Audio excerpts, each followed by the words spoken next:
As eleições estão se aproximando aí, muito se fala de comunismo, né, pessoal? Nós temos um partido comunista no Brasil ativo, né? O governo do Maranhão é governado pelo Partido Comunista, né, do PCdoB. E isso é uma coisa extremamente bizarra da gente pensar, né? E lembrando também que a vice do Haddad, em 2018, era do PCB, acho que é ainda até hoje, né? Então, ou seja, o comunismo ele é absolutamente permitido no nosso Brasil hoje e em outros países também, né? Apesar de ter sido aí em nome do comunismo, ter acontecido tantas mortes, né, ao longo do século XX, principalmente, né, em países como China, Coreia do Norte e União Soviética, principalmente. E nós, como igreja, devemos nos inteirar, né, pessoal, e procurar entender qual posicionamento a gente deve tomar diante dessa situação. As eleições estão chegando aí, a gente tem candidatos que são mais à esquerda, não são declaradamente comunistas, mas compactuam. E é disso que a gente vai falar no vídeo de hoje. O cristão pode ou não pode ser comunista? Vamos lá, bora pro vídeo. Bom, pessoal, eu queria começar então entendendo o que é o comunismo, né? Vamos pensar um pouco aí o que define ser comunista, né? E para a gente começar, eu fui no texto base do comunismo, né? Que é o Manifesto Comunista. Para quem não sabe, o Manifesto Comunista ele é um manifesto mesmo, né? Um panfleto, assim, digamos, é um livreto. Tem umas 22 páginas só, publicado por Karl Marx e Engels, né, que principalmente o Karl Marx foi o criador do comunismo, foi o cara que idealizou o comunismo. E ele foi publicado em 1848 lá na Inglaterra.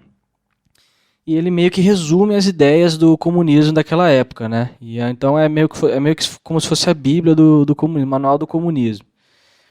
Eu separei alguns trechos para a gente ver aqui se combina ou não com o cristianismo. Vamos lá, primeiro trecho. O primeiro trecho está falando de família. Vamos lá. Nas condições de existência do proletariado já estão destruídas as da velha sociedade. O proletário não tem propriedade. Ah, não, eu vou falar de propriedade primeiro. O proletário não tem propriedade. Suas relações com a mulher e os filhos nada têm em comum com as relações familiares burguesas. O trabalho industrial moderno, a sujeição do operário pelo capital, tanto na Inglaterra como na França, na América como na Alemanha, despoja o proletário de todo o caráter nacional. As leis, a moral, a religião são para ele meros preconceitos burgueses, atrás dos quais se ocultam outros tantos interesses burgueses. Bom, pessoal, acho que já deu para ver assim, que essa frase está totalmente fora do que o cristianismo prega e acredita, né? As leis, a moral e a religião são para ele meros preconceitos burgueses, ou seja, ele está falando que existe um cara, um sujeito, que é o proletário, que é o cara que sofre na sociedade, e que para ele a religião são meros preconceitos burgueses, né? Então você já começa a estranhar, né? Como é que um cristão consegue conciliar ele acreditar nisso e ao mesmo tempo ser cristão, né? Próximo trecho aqui que eu tirei. Nesse sentido, os comunistas podem resumir sua teoria nessa fórmula única: a abolição da propriedade privada. Censuram-nos, a nós comunistas, o querer abolir a propriedade pessoalmente adquirida, fruto do trabalho do indivíduo, propriedade que se declara ser a base de toda a liberdade, de toda a independência individual. Então, aí ele vai tentar, né, depois se você pode ler aí, o Manifesto Comunista, pessoal, ele é de domínio público, assim, você pode pegar ele, baixar na internet, colocar download Manifesto Comunista. Eu, por exemplo, baixei no site do domínio público.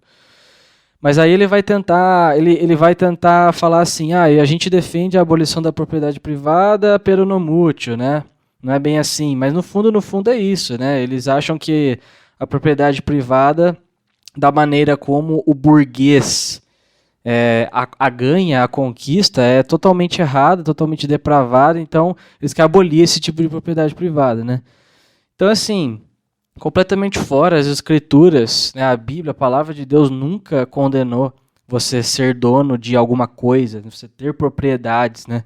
Ela condenou o amor ao dinheiro, ela condenou você a fazer do dinheiro o seu Deus, né? Você servir ao dinheiro, mas você ter propriedade de maneira nenhuma. Muito pelo contrário, você vê na lei mosaica ali várias leis que protegem a propriedade privada dos indivíduos. Os próprios 10 mandamentos, sexto mandamento da Bíblia, né? Não furtarás. Isso já mostra um respeito à propriedade alheia. Então, assim, completamente fora, né? A gente já vê aqui que o comunismo ele traz uma visão de mundo errada, né? Uma visão de mundo e uma proposta redentora errada também. Né? Segundo o comunismo, a raiz de todos os males não é o pecado, não é a cobiça do ser humano, não é a sua natureza caída e depravada, mas é a propriedade privada. Quando a gente acabar com a propriedade privada, quando tudo for comum às pessoas, né, daí o nome comunismo, quando tudo for comum, aí sim a gente vai ter uma sociedade perfeita. Então, assim, completamente fora, completamente antagônico às escrituras. Próximo trecho. Abolição da família. Até os mais radicais ficam indignados diante desse desígnio infame dos comunistas. Sobre que fundamento repousa a família atual, a família burguesa? No capital, no ganho individual. A família, na sua plenitude, só existe para a burguesia, mas encontra seu complemento na supressão forçada da família para o proletário e na prostituição pública. Olha que absurdo, talvez a gente chegou aqui no ponto mais assim, completamente demoníaco e diabólico, né? O comunismo defende, de fato, a abolição da família, né? Ele mesmo está falando isso. Então eu vou parafrasear o que ele está dizendo aqui. O pessoal acusa a gente que a gente quer abolir a família, mas aí eu te pergunto, sobre que fundamento repousa a família atual no capital, ou seja, a família de hoje, a família do burguês, ela só existe para ganhar mais capital. A origem, né? O propósito da família é acumular mais bens. É por isso que a família existe, segundo Marx e Engels aqui, né? Segundo o comunismo. Então, assim, completo absurdo. A gente sabe, nós cristãos sabemos que quem criou a família foi Deus. A família é tão genial, é algo tão incrível, tão abençoador, que não foi o homem que criou o conceito de família, foi o próprio Deus. Deus criou essa instituição, pai, mãe e filhos. É uma coisa completamente sagrada, né? E então, assim, você propor abolir a família, porque a família é uma maneira de você manter a riqueza dentro da sua própria família, dentro de um grupo de pessoas, é um completo absurdo. Né? É um negócio completamente contrário às escrituras. E por último, além disso, os comunistas são acusados de quererem abolir a pátria, a nacionalidade. Os operários não têm pátria. Não se lhes pode tirar aquilo que não possuem. Como, porém, o proletariado tem por objetivo conquistar o poder político e erigir-se em classe dirigente da nação, tornar-se ele mesmo a nação. Ele é, nessa medida, nacional, embora de nenhum modo no sentido burguês da palavra. Ou seja, ele está propondo o fim das nações. Né? Não é à toa aí quando você vê o pessoal da Jovem Pan, o Rodrigo Constantino, até o Olavo de Carvalho ele falava um pouco, né? Dos grupos globalistas e tal. Pode ver que as pessoas que normalmente são de esquerda, elas não têm um sentimento nacional, né? Sim, mas a maioria não. E isso vem do comunismo também. O comunismo ele propõe a extinção das nações. Ele está falando aqui, olha, o proletário, os operários não têm pátria, né? Inclusive ele vai terminar o livro do Manifesto Comunista dizendo assim: proletários do mundo, univos, né? Proletários de todos os países, univos, vocês não têm nada a perder senão as suas cadeias. Né? O finalzinho do manifesto fala isso, ou seja, a gente tem que unir os proletários do mundo. O que faz uma pessoa se identificar com outra é a classe social dela, e não a pátria, e não o país. Então, isso também é completamente... não faz nenhum sentido, né? A palavra de Deus nos ensina a amar nossa pátria, ensina a amar nosso país. Lá em 2 Crônicas 7,14, se eu não me engano, fala: feliz a nação cujo Deus é o Senhor. Então, assim, completamente fora também. E tem mais pontos que eu poderia falar aqui também, né? O manifesto, você vê que isso aqui que tem quase 200 anos de idade, não muda muito como o comunismo trabalha hoje, né? Mudou alguma coisa, foi um pouco mais pro lado da cultura, dos filmes, né? As coisas, as artes, né? As músicas, mas o grosso ali, o coração, o núcleo central não muda, né?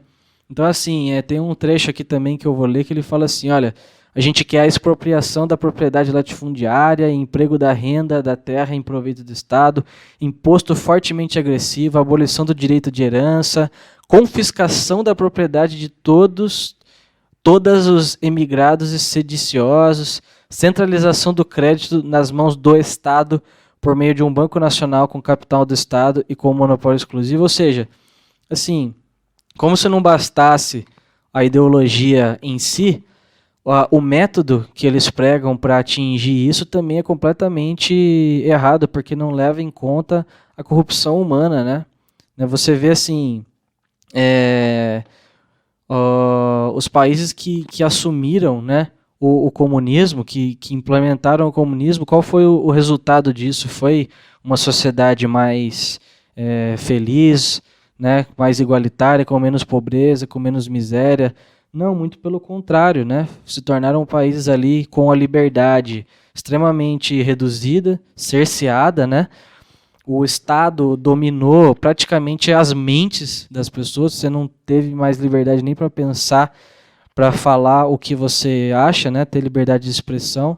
Então, assim, no primeiro momento aqui nesse estudo a gente leu o manifesto e agora eu queria levantar um outro ponto que tudo bem, na teoria a gente já viu que é um absurdo, e na prática? Na prática a gente percebe que é ainda pior, né?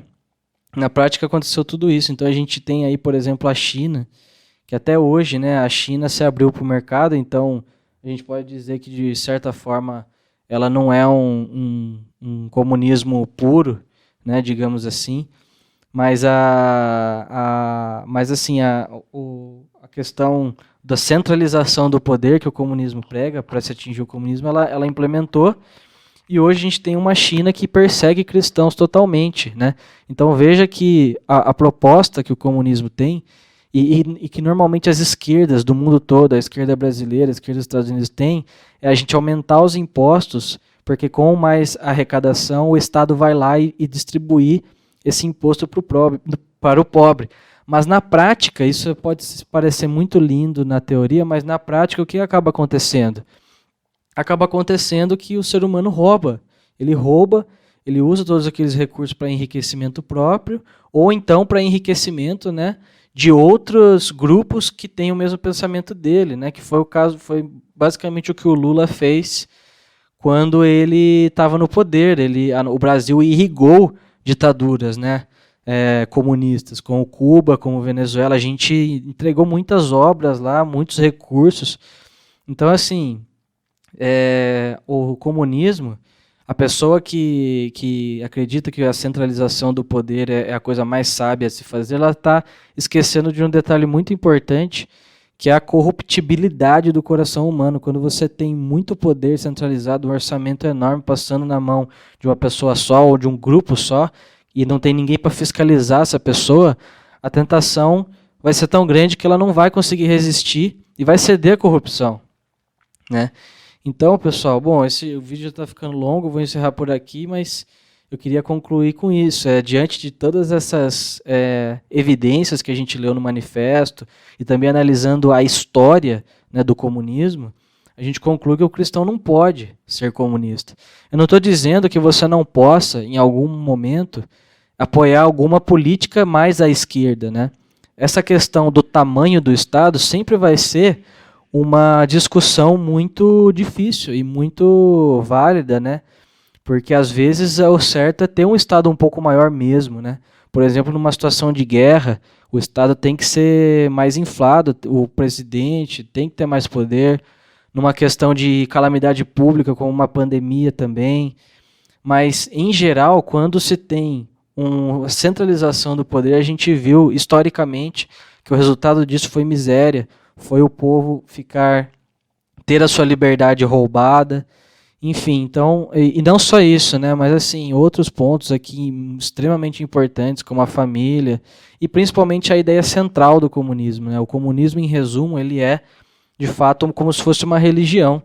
Ele apresenta uma cosmovisão para você, ele apresenta uma leitura da realidade, ele propõe que o mundo sempre foi dividido entre opressores e oprimidos, e que o caminho para a redenção é a abolição da propriedade privada, é tudo virar é a distribuição igualitária da riqueza, quando na verdade o cristianismo ele não prega nada disso, né? Ele prega a redenção por meio de Jesus Cristo, ele prega o reino de Deus, ele prega que a gente nunca vai construir uma sociedade perfeita aqui.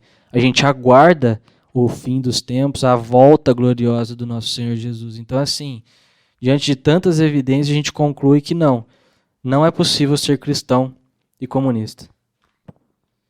Obrigado e até o próximo vídeo.